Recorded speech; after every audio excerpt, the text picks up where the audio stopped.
நான் ஒரு எகிப்தியனா? Praise the Lord. அவர் உன் கடவுளாகிய ஆண்டவரின் குரலுக்கு நீ அக்கறையுடன் செவிசாய்த்து அவர் பார்வையில் நலமாக தோன்றுவதை செய்து அவர் கட்டளைகளை பின்பற்றி அவர் சட்டங்கள் அனைத்தையும் கைக்கொண்டால் நான் எகிப்திற்கு வரச் செய்த கொள்ளை நோய்களை உன்மேல் வரவிட மாட்டேன், ஏனெனில் நானே உன்னை குணமாக்கும் ஆண்டவர் என்றார். விடுதலை பயணம் யாத்ராகமம் 15:26. இது ஆண்டவர் இஸ்ரவேலருக்கு கொடுத்த வாக்கு என்றாலும் புனித பவுல் கூறுவதைப் போல் ஆவிக்குரிய இஸ்ரவேலராகிய நமக்கும் கலாத்தியர் 3:7 ஆண்டவர் கொடுக்கும் வாக்கு இது. விடுதலை பயண புத்தகத்தில் நம் ஆண்டவர் எவ்வாறு தன் மக்களாகிய இஸ்ரவேலரை காப்பாற்றினார் எனவும் அவர்களை ஒடுக்கிய எகிப்தியரை எவ்வாறு வதைத்தார் எனவும் நாம் காண்கின்றோம். அதேபோல் ஆண்டவரின் வாக்கின்படி நாம் அவருடைய கட்டளைகளை கைப்பிடிக்கும் ஆவிக்குரிய இஸ்ரவேலராக இருந்தால் நாமும் துன்பங்களிலிருந்து காப்பாற்றப்படுவோம் மற்றும் நம்மை துன்பப்படுத்தும் மக்கள் நமக்காக ஆண்டவரால் வதைக்கப்படுவர் என்பதும் விவிலிய உண்மை. அதனால் நாம் இஸ்ரவேலராக இருக்கின்றோமா அல்லது எகிப்தியனாக இருக்கின்றோமா என்பதில்தான் நம் வெற்றி வாழ்க்கையே அடங்கி இருக்கிறது. நம் தேவன், நீ என்னுடைய பிள்ளை, அதனால இந்த வியாதியை உனக்கு வரப்பண்ணேன் என்று சொல்லி இருக்கலாம். ஆனால் நான் எகிப்தியருக்கு வரப்பண்ணின வியாதி ஒன்றையும் உனக்கு வரப்பண்ணேன் என்று ஏன் சொல்கிறார்? ஏனென்றால் நாம் ஒரு காலம் எகிப்தியனாய் இருக்கக்கூடாது. அதாவது எகிப்தியனின் குணம் ஒன்றும் நம்மிடம் காணப்படக்கூடாது என்று அவர் விரும்புவதினால்தான். எகிப்தியனின் குணங்கள், அதாவது ஆண்டவர் அறவே வெறுக்கக்கூடிய குணங்கள் அநேகம் இருந்தாலும் ஒரே ஒரு முக்கியமான குணத்தை மட்டும் உங்களோடு பகிர்ந்து கொள்ள ஆசைப்படுகின்றேன். ஆம், அது பிறருடைய வளர்ச்சியை விரும்பாத குணம். எகிப்தின் அரசன் பார்வோன் இஸ்ரவேல் புத்திரர் பழுகி பெருகியதைக் கண்டு அவர்கள் மேல் எரிச்சல் அடைந்தான். அவர்களுக்கு அதிக கடினமான வேலைகளை கொடுத்தான் என நாம் விடுதலை பயணம் 1ஆம் அதிகாரத்தில் பார்க்கிறோம். இது எகிப்தியனின் குணம். இந்த குணம் நம்மில் காணப்படுகின்றதா?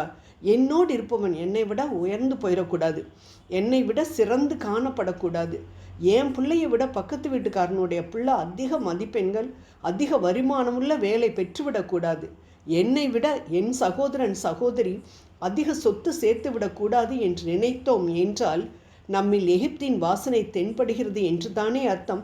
நம்மில் மற்றவர்களை குறித்து பொறாமையும் அவர்களின் வளர்ச்சியை குறித்து எரிச்சலும் உண்டானால் எகிப்தியனின் சாயல் நம்மிடம் காணப்படுகின்றதே.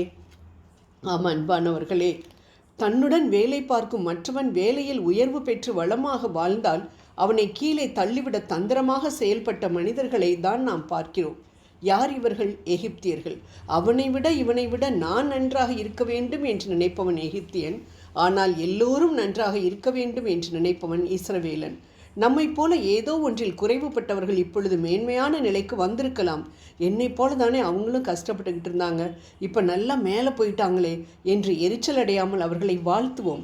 ஏனென்றால் நம் தேவன் தாழ்ந்தோரை உயர்த்துகிறவர். யாருக்கு தெரியும், ஒருவேளை அவர்களை விட இன்னும் அதிக மேன்மையான இடத்திற்கு நம்மை உயர்த்த ஆண்டவர் திட்டமிட்டிருக்கலாம்.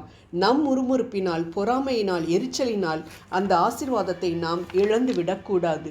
அன்பானவர்களே, ஆண்டவரால் நாம் தெரிந்து எடுக்கப்பட்டிருக்கும் பொழுது நமக்கு வரும் துன்பங்கள் தண்டனைகள் அல்ல, அவை அனைத்தும் சிற்றைகள் தான். அதாவது நம்மை திருத்துவதற்காக ஆண்டவர் நமக்கு கொடுக்கும் பாடங்கள் இந்த பாடங்கள் என்று நாம் அறிந்து கொண்டோம் என்றால் அது நிரந்தர தண்டனையாக மாறாது என்பதை குறித்து நாம் சந்தோஷப்படுவோம். நம்மை முதுகில் குத்திவிட்டு நம்மேல் ஏறி நம்மை துன்பப்படுத்திய மற்றவர்கள் நன்றாக இருக்கின்றார்களா? அவர்களை சபிக்க வேண்டாம், வாழ்த்துவோம். இது நிச்சயம் கடினமான காரியம்தான். ஆனால் தூய ஆவியானவரின் துணையுடன் இது முடியும்.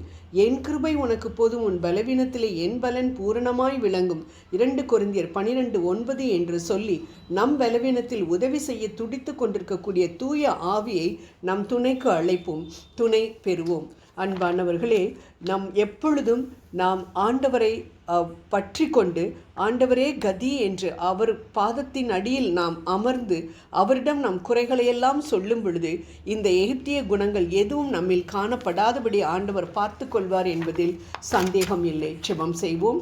அன்பின் தேவனே, நீர் எனக்கு கொடுத்திருக்கும் கொடைகளை நினைத்து அவற்றிற்காக நன்றி சொல்லாமல் பிறரின் வளர்ச்சியை குறித்து பொறாமைப்பட்ட நேரங்களுக்காக இப்பொழுது மனம் வருந்துகின்றேன். ஆண்டவரே, என்னை மன்னியும். அனைவரையும் அன்பு செய்யும் மனதை எனக்கு தாரும். ஆமேன்.